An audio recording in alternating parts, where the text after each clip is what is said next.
Doctor विजय भास्कर आज जो अपने विचार करने वाला हूँ, जो बच्चों में पीठ का टेढ़ाई बैठने को स्पाइनल डिफॉर्मिटीज बोलते हैं। स्पाइनल डिफॉर्मिटीज बच्चों में kyphosis, scoliosis, स्पॉन्डिलोलिथोसिस and spina bifida ऐसे सही तरीका से, बहुत सारे तरीका से एंक्लोजिंग स्पॉन्डिलाइटिस, कंजर्वेटिव जो है पीठ के अंदर तकलीफ रहने से बच्चों में पैदाइशी, नहीं तो बड़े होते होते ये ज़्यादा मालूम लगेगा।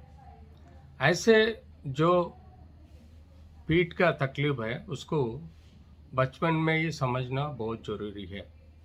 जो काइफोसिस स्कोलोसिस जो है, काइफोसिस बोले तो सामने पीछे बेंड होना, स्कोलियोसिस बोल तो साइड्स लेफ्ट राइट को बेंड होना, जो पीठ का हड्डी का वर्टिब्रल कॉलम रहता उसको अपन डिफॉर्मिटीज बोलते।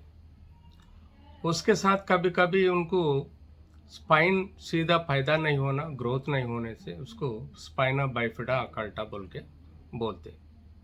कभी कभी बच्चों में पीठ का हड्डी जो है, एक हड्डी का दूसरा हड्डी पीछे सरकने को अपन लिस्थेसिस भी बोलते। ये लिस्थेसिस का तकलीफ के वजह से बच्चों में पूरा पीठ का दर्द आने लग जाते। सो बच्चों में जब अपन बड़े होते देखे तो पीठ के अंदर हड्डियां टेढ़ा बैठने से अपने को जो बच्चा सीधा रहने का नहीं चांस रहता, बेंड होने के चांसेस रहता, वैसे ही उसको बेंड कंटिन्यूस रहने से उसको स्पाइनल डिफॉर्मिटी बोलते। इसमें अपन बहुत सारी के तकलीफ देखते। वैसे भी बच्चों में बाद में जब पीठ का दर्द, पैर में कमजोरी, उसके साथ साथ उनको टच सेंसेशन कम होना, उसके साथ पेशाब कंट्रोल नहीं रहना और पैखाना कंट्रोल नहीं रहना, और उनके जो पेनिस का है एरेक्टाइल डिस्फंक्शन रहना और पैर में वीकनेस भी आने का चांसेस, जो स्पाइनल कॉलम में, स्पाइनल कैनाल में स्पाइन जो स्पाइनल कॉर्ड के ऊपर दबाव है तो ऐसे वीकनेसेस भी आने का चांसेस रहता।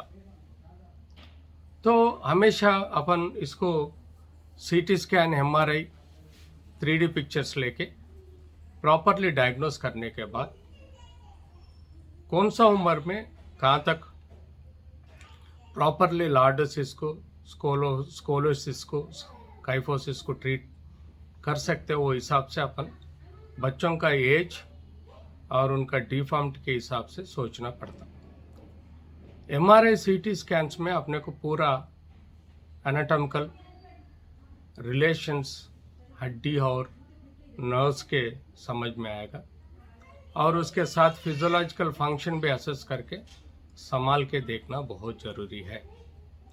बच्चे में यूजुअली जब ग्रोइंग एज रहता उनको प्रॉपरली ब्रेसेस दिया जाए तो ग्रोथ में डिफेक्ट बढ़ने का नहीं चांस रहता, फिर भी कम से कम हड्डी को, जो स्पाइनल कॉर्ड को ठीक से रखने का अवश्य है।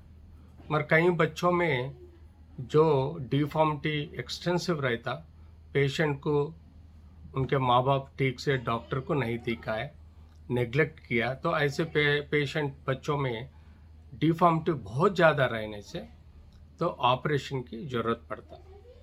अगर ऑपरेशन नहीं करा तो उनके जो छाती के अंदर और हार्ट के ऊपर, तिथियों के ऊपर और पेट में जो है ऑर्गन्स के ऊपर भी असर पड़ने का चांसेस रहता। उसके साथ साथ नसों का बीमारी भी बहुत ज़्यादा होता। तो इसी के हिसाब से हमेशा संभाल के रहना, एज के मुताबिक डॉक्टर को, स्पाइनल कॉर्ड ऑर्थोपेडिक डॉक्टर को दिखा के हड्डी को सीधा रखने का कोशिश करना, नहीं तो ऑपरेशन करके वो स्पाइनल कॉर्ड हड्डी को स्क्रूस और रॉड्स बिठा के भी कोशिश करके कम से कम डिफॉर्मिटी रहे सर का कोशिश करके उनको रॉड्स और स्क्रूज फिक्स करके भी उनका डिफॉर्मिटी ग्रोथ को स्टॉप करने का कोशिश कर सकते। ये बहुत मेजर ऑपरेशन है। इसी ऑपरेशन के वजह से कभी कभी कुछ 5 to 10% लोगों को कोई तकलीफ बढ़ सकते, कोई दूसरे तकलीफ भी हट सकते। तो इसको प्रॉपरली ट्रेन्ड डॉक्टर के पास ले जाके ऑपरेशन करना और उसके बाद उसका तकलीफ भी 10% कॉम्प्लिकेशंस भी माँ बाप को समझना चाहिए और डॉक्टर को साथ भी हर चीज़ को मालूम हो कि उसके हिसाब से ट्रीट करना बहुत ज़रूरी है। तो इसी हिसाब से spinal cord deformity, spina bifida, तो ऐसी डिफॉर्मिटी जो है उसमें नस पैदा कम होने से वजह से भी स्पाइना बाइफिडा प्रॉब्लम भी आ सकता है।